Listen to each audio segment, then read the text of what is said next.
the cool environment of Houston. So I'm going to tell you a little bit about me, and then let's just open it up for questions, because that's a heck of a lot more fun, and it leads me to some really good stories, all of which are totally true. None of this is made up. I'm from Ashland, Nebraska. I tried to be an astronaut 15 times before they picked me. Now they're probably regretting that selection. I currently tweet a pic of the day, but I'm a little behind. So, put that in your pipe and smoke it.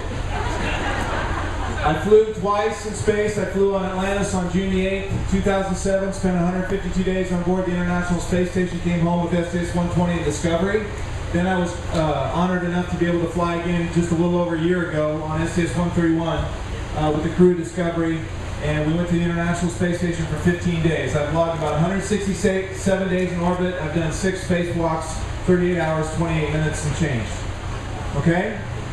I'm a good guy, really handsome, have a great sense of humor. Oh, let's not talk anymore about that. You guys already talked about the sex thing in space, so that's good. So, with that, questions, comments, cheap shots for me. Yes, right here. So wait for the microphone. And this could kill my whole career, right? When you guys tweet and all this stuff. Well, go. Hi, I'm at Dr. Lucy Rogers. Wait a minute, I can't understand you. You're talking with an accent. What's the deal? Terribly sorry, but That's all right. Us Brits have to show, wave the flag here. And how come you're not at the wedding? I had a better invite. All right.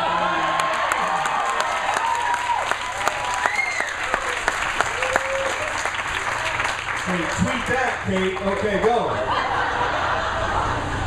When we're down here on the Earth, and we look up and we see the International Space Station going across, an awful lot of us look up and we wave. We've even got a hashtag going, ISS Wave. We've got a website, isswave.org, where we're registering our waves. Do you ever look down on us and wave? Or?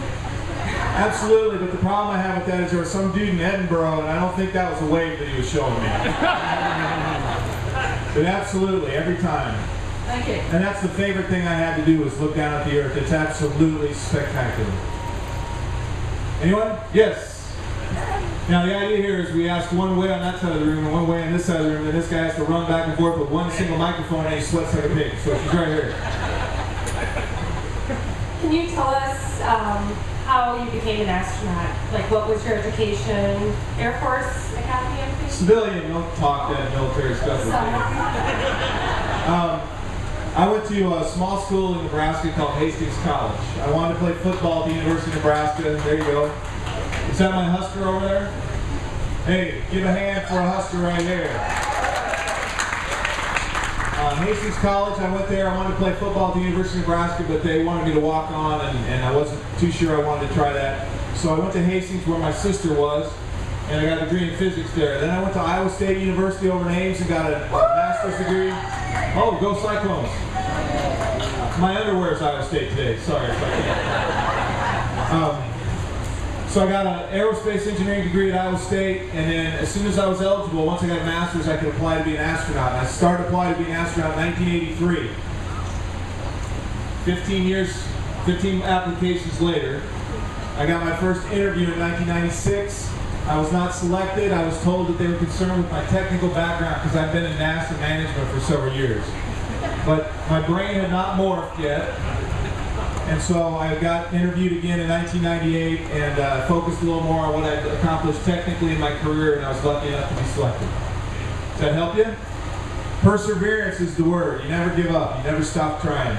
You stop trying, you can't be true to yourself. Yes? Great. A bunch of kids that I spoke to. Whoa, hello, good morning. Too much coffee at lunch. Want to know, you shower in space or you sweat in space, and how does that work out? You sweat in space. It doesn't drop to the ground. There's no gravity, so it beats up all of your body, so you wipe it off with a towel. And the way you clean up is you towel bathe in space. So every morning, Fyodor Yurchikhin would go first. He was a commander. He'd always float out of his kayuta. I'd be eating breakfast. He'd go down in his boxer shorts, and he'd clean himself up. He'd come back. He'd start eating breakfast. Ollie would shoot down there, and he'd clean up. And this was all in the FGB. We had a little hygiene station. And then Clay got third dibs. So I would always exercise though in the morning, so I had my exercise gear on. I worked out for 2.5 hours, and then I showered by using a wet towel with soap and shampoo, and then you just rinse it off with another wet towel with just water, and then you put your clothes on. Well, you dry off, of course, and you put your clothes on and you go to work. And you don't really sweat when you work. It's a really comfortable environment, unlike in here. So right now, imagine you're doing exercise in the International Space Station, the shower, and the work comes later. But it's very comfortable, so you don't sweat when you're in that sort of environment. Yeah. Sir? Go. So, go for it. You go, and then we'll go to him. So after you put all the stuff on the towel, how do you wash it? You don't, you throw it away. Use your towel for about 2 or 3 days until it's stiff, like a board by itself. And then that's your clue that it's time to probably put it away. And what I would do then, I would use that last towel, I would use the towel, the same wet towel for 3 days. Take it out of the pack, it's brand new. I'd use it 1 day. Next day I squirt water on it and it has disinfectant inside, and it's still good for the 2nd day. The 3rd day I add water and a little soap, and that's when I did my really heavy duty cleaning day. Got everything. And then let it dry, and then folded it up as small as I could and threw it away. Go. So going from being in microgravity for weeks and weeks on end, how did you feel coming back down to Earth? I hear some astronauts sometimes talk about how it feels like one step back on Earth feels like you're getting flown through 5 different rooms or something. How did you feel coming back to gravity? There are wussies that talk like that. I have 2 answers. When I came back on the shuttle after 15 days, I was a little queasy, but I was pretty good. I was way better than I was on the station. So I sat for a while, drank some water, ate a half a bagel, just a half, and then I started to get chilled because it was so cold in that van that when I put on my flight suit, I was ready to go outside, and we walked around under the orbiter, and I felt really good at that point. A little wobbly, but I felt pretty good. After the space station, after 152 days, and landing at the Cape in November, the weather was a little cooler than this, but they wheeled me off. Well, actually, they didn't wheel me off. I had to crawl off, and that was kind of exciting because I about blew chunks 3 or 4 times as I moved my way out through the hatch. But I held it together until I got outside. 2 doctors helped me walk into the van, and then I had to stand there because I had to go to the bathroom like a running racehorse, and I couldn't get in the bathroom because 6 other crew members were ahead of me. Alright, so I'm burning up in this suit because it's so hot, so I finally get my suit off, and I ask them if I can put on some other clothes, and they said, well, yeah, we got shorts for you. And they hold me up a pair of running shorts from the year 1965. They would have fit around my right thigh, maybe. So I said, I'm not putting those on. What else you got? Well, all we got are your red boxer shorts. Yeah, baby, red boxers. Give them to me now. So I'm walking around in my underwear, and I'm stomping, chomping at the bit because I got to go to the bathroom. And I got to go badly. And I gotta go number 1 in, I probably gotta do number 2. So I get in there, and I see 6 bottles of urine on the wall from my previous crew members. They did not hydrate well. You guys take a little while to catch on. So I'm in this little porta potty on this big van, and I'm doing my business, and then about 15 minutes into it, it was about as hot as it is right in here. And I had my little white puke bag, and I had about 72 ounces of grape punch drink with artificial sweetener and salt tablets in my gut, and it didn't stay there for very long. Other than that, I was fine. Yes, right here. Gotta have a mic. The rule says, oh wait, here's a mic. Run over and stand by that good-looking lady, and then she'll do her question. You can go next. Go. Go. From the Discovery Center in Springfield, Missouri, one of the visitors wanted to know, do you get recognized at places like the grocery store, and what do people say when they see you? Usually they want to see my ankle bracelet when they see me in a grocery store. But I'm really not allowed to show them that. So I usually recite my number, which is 765-384-271. And that usually helps them out a lot. She's asking about, I guess when I go to Nebraska, I'm more recognized. In my local area there, kids see me as a baseball coach, or they see me as a church member, that kind of thing. But if you go to Lincoln, Nebraska, and especially if you're stomping around in this blue Nomex suit, boy, everybody looks at you. They won't say anything to you. They'll just look at you. You go to a restaurant and you go. They're all looking up from their plate of mashed potatoes or whatever, and you kind of go up to them and say, "Yeah, you want something?" No, but it's fun. I I don't have any stalkers yet, except my sister. Where'd he go? Where'd he go? There he is. Go. So you stepped out of the shuttle, you stepped out of the space station. Each time that you've done a spacewalk, every time you step out of the comfort and comfort. First of all, you don't step out. You kind of fall out gracefully. Go. Did that experience ever change? Did you ever get more comfortable? Did you ever panic less, or was it always? First of all, I never panic, ever. I didn't even come close to using my diaper. The first time was very cool. I had never done a spacewalk in my entire life. I was going outside with a Russian who spoke reasonable English, but not great. Great guy though. So I had got to open the hatch. I was the lead spacewalker on my very first spacewalk in my entire career. I don't think that happens very often. But I was fortunate enough. So I opened the hatch and it was pitch black outside, right? And then the differential pressure between the vacuum and a little bit of pressure in the hatch, all the icicle particles from my backpack, my air conditioner, were shooting out into the hole. And I just stood there, or floated there, and I looked and I watched. And it was the coolest thing because, honest to God, the thought that was going through my head had nothing to do with fear. What the thought that went through my head was, I was born to be right here doing this. And, you know, people say, oh yeah, right, and that's trite and all that, but that's absolutely true. That's exactly what I was thinking.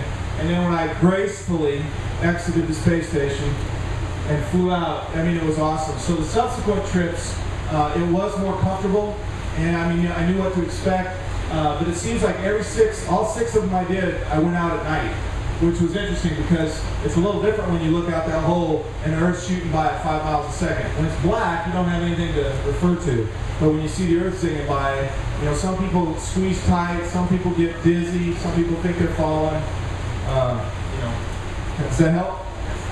Okay, who else? Right here. Right here. So in all your time in space, did you ever see or experience anything that couldn't be explained?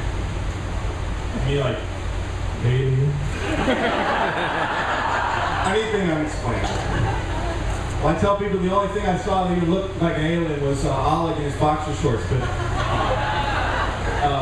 no, you know, I was doing my first spacewalk, and the only thing I ever saw that was different was I saw a piece of metal, kind of like shaped like a butterfly, had some kind of, and it was just tumbling in space. And as the light from the sun hits it, you know, you see it, and it flashes at you.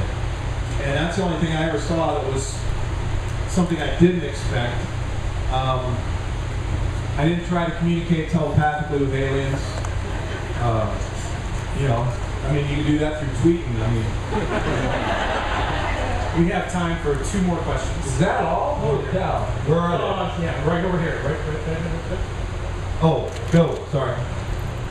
So historically, astronauts are known to be particularly competitive with their crewmates, and I wondered if you could tell us a story of an interesting competition with any of your crewmates. I'm not sure. I probably failed all of them. I'll tell you a story from my first interview in 1996. You come down to Houston, and they put you in a little hotel.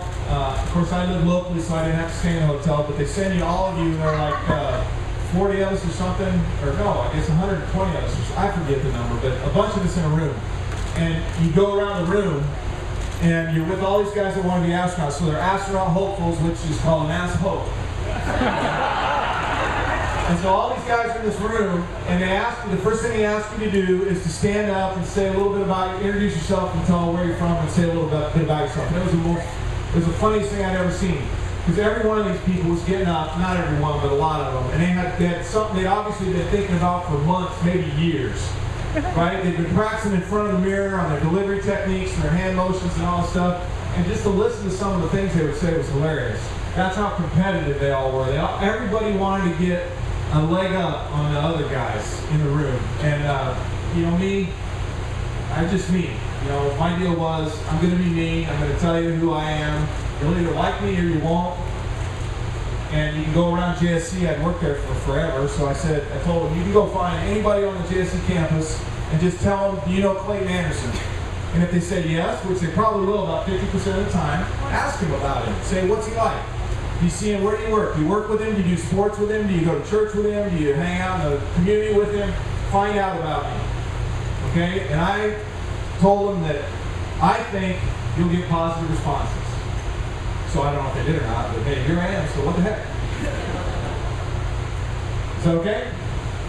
Where else? Right here? No, behind you. Oh, right here. Behind you. Behind you. Behind you. There you go. Oh, Astronaut. is that on? Yes. Hi. CatCam founder Joel Blick has a question. I'm sorry, say the name, Joel. Joel Blick.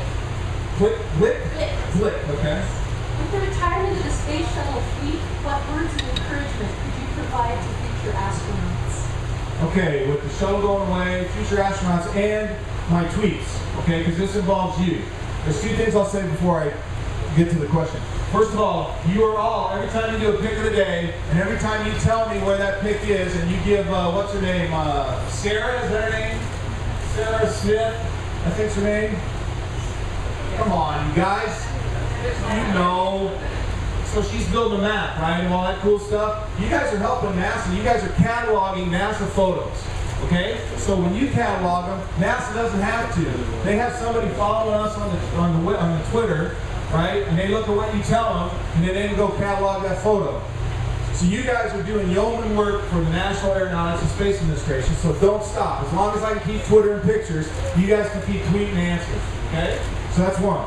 Now, the shuttle's going away. What do I tell future astronauts? Don't give up hope.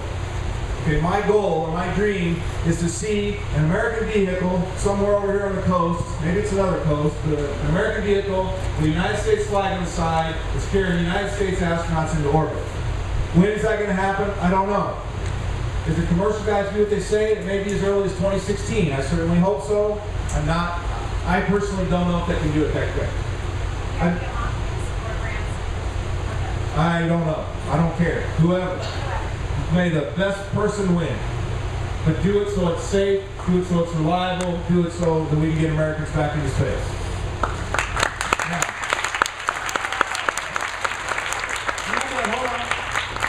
So, what do you tell kids? You tell them, by golly, you do everything you can to find a job that you love, and you do it as best you can, because there's always going to be a need for astronauts. If there isn't a need for astronauts in the future, by golly, it's going to be tourists.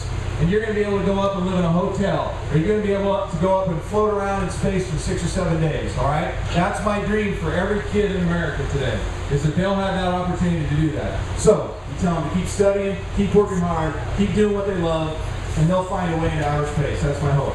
Okay? We got one more? Or are we done? 2 more. Oh, sweet, sweet.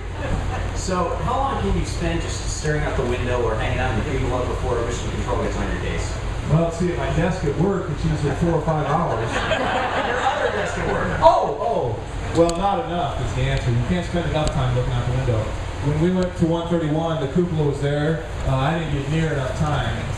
You know, when you're on the station, you have weekends, you can just float around, look out the window. But I didn't get that chance on 131 because I was always working. And I would love to go back just for that. I don't know that I want to do 6 more months in space. I don't want to pay the tax, the family tax that I have to pay. My kids, I have a 4th grade daughter and a freshman in high school, and they need their dad, and their mom needs their dad. So, anyway, that answer your question? Not enough time. I mean, everybody, that's all you want to do is, most people hang out the window and take photos, and then tweet them. right to your right. Am I right? Last question. I'm just interested in how you sleep when you're on the space station. I never slept. I worked the whole time, 24/7. The way we sleep is you have a sleeping bag. Most people use a Russian sleeping bag, and you kind of tie it down at 4 corners, and it has holes in it, and you climb in the zipper, you unzip it, and you climb in, you stick your hands through the holes, or you can keep them in around your body, depending on how cold or hot you are, and then you just kind of. And the greatest thing is, I would read a book, I had a paperback book, I'd read it every night. It was Clive Cussler's Sahara, in case you're interested. It's a very good book, I love it. I've read all of his books now, by the way.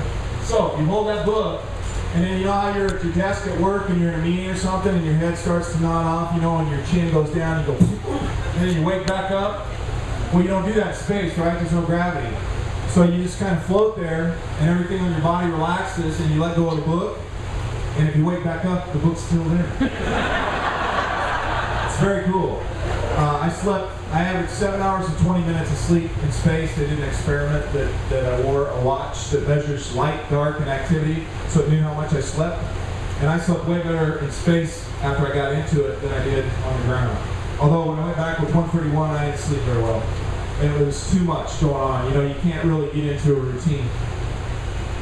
Yes. Where? Okay, I think we're out of time. We're out of time. Oh, man. We're going to miss the tours otherwise. Thanks, Clay. All right, hey, God bless y'all.